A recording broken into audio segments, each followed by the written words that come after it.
At first he thought that the sun was a god because it was shining above all things. But when the sun set, he realized that if the sun was a god, then it would not go away. And then he saw the moon and he wondered if the moon was a god. But it set and he realized that same thing with the sun. It goes away. So he realizes that God has to be someone who's always there, who created all things and has absolute power. He realized that. What did he do afterwards? Simply what we did. Well, us Muslims do. La ilaha illallah. Ashhadu an la ilaha illallah. There is no God, there is no being, no entity, nothing worthy of worship except Allah. In this simple statement, you see that you acknowledge that there is a God.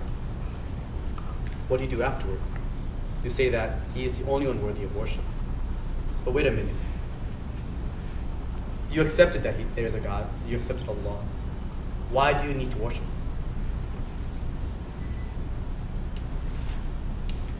That's where the purpose lies. The purpose, in the most simplest way, is described in one word: Islam. What does Islam mean?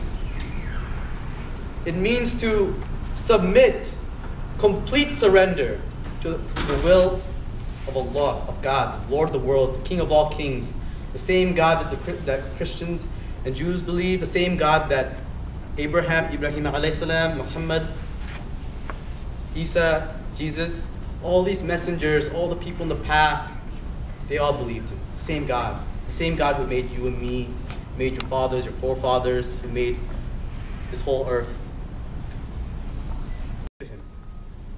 And in this submission, you worship Him. With the with the legs that He created for you, you go down in sujood, in prostration. With the forehead that He gave you, where you hold a brain that us humans can't even comprehend yet. They say that the number of neurons in your brain is like the number of stars you see in the night sky. Or like, how many do you think there are in the night sky? How many stars? Billions, right? Imagine all that in your head, forming an elaborate network. The forehead, within the head, the forehead, that is put down in sujood, into prostration, where you humble yourself. The very best, the best thing that you're given, you put that on the ground. For who? For the one you submitted to. It's like as if you were made for that. The hands that's designed for many things, that too is used in your prayer, in your religion, by giving in charity, by doing good, by forbidding bad. So now through this, you acknowledge that there is a God.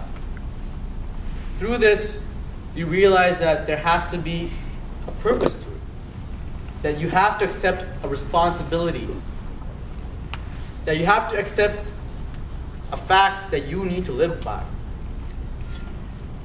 And we said that there is a system, there is something that you follow, a guideline given to you, a way of life given to you, so that you may use to your full capacity all that you're given. You do the good and you forbid the evil. Anyone, any human, despite their background, they will all say, a human being that does good and forbids evil is a noble human. Does it not make sense that you're given a system so that you may fulfill what you're created for? What's interesting is that your own legs, they do a lot more than just praying too. Your own hands, they do a lot more. You can do so much. Allah does not want you to be unhappy. He wants you to be happy. He wants you to realize He wants you to go to fulfill your own personal legend, to become someone. Not just to anyone, but to attain, to succeed for the one and only Lord, for the King of all kings, the Lord who created both the heavens and the earth, the one whose hands hold both you and the hearts of all our hearts, whose hand holds all our hearts. The same Lord, you strive for success in that way. He wants you to be happy. And He promises us there is no peace, no type of happiness that you can attain besides the remembrance of Allah. Through the worship and living your life that way. And through this system, your job, your love for your family, your passion, all of that becomes one. Becomes one under the system that you live by, one under the religion that you live by, one under the very statement you said, La ilaha illallah, Muhammadur Rasulullah. Every act that you do becomes an act of good because you live by that statement. You live by the purpose you're given for. So I'm going to end it now.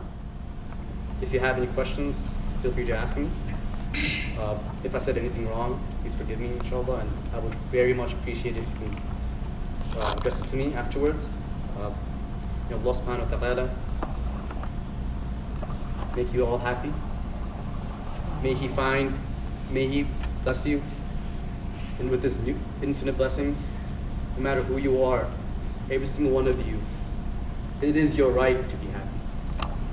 And Allah has given you the way to be happy. Now it's up to your heart, for you to convince your heart to take that one step. And trust me, that step is not that hard. It's scary. I started following this deen 2 years ago. But let me tell you, you're not doing this stuff for anybody. You're not doing this for your brother, for your parents, but you're doing it for the one who created you. And He can give you the best of all love, best of all comfort, best of all peace. Do it for Him. Do your best. Forget the rest. Allahumma anta rabbi la ilaha illa ant khalaqtani wa ana abduka wa ana ahdika wa wa'dika mastata'at a'udhu bika min sharri ma sana'at abu'u laka bi ni'matika 'alayk wa abu'u bi dhanbi faghfir li fa innahu la yaghfiru dhunuba illa ant. Jazakumullahu khairan. Assalamu alaykum. Allah.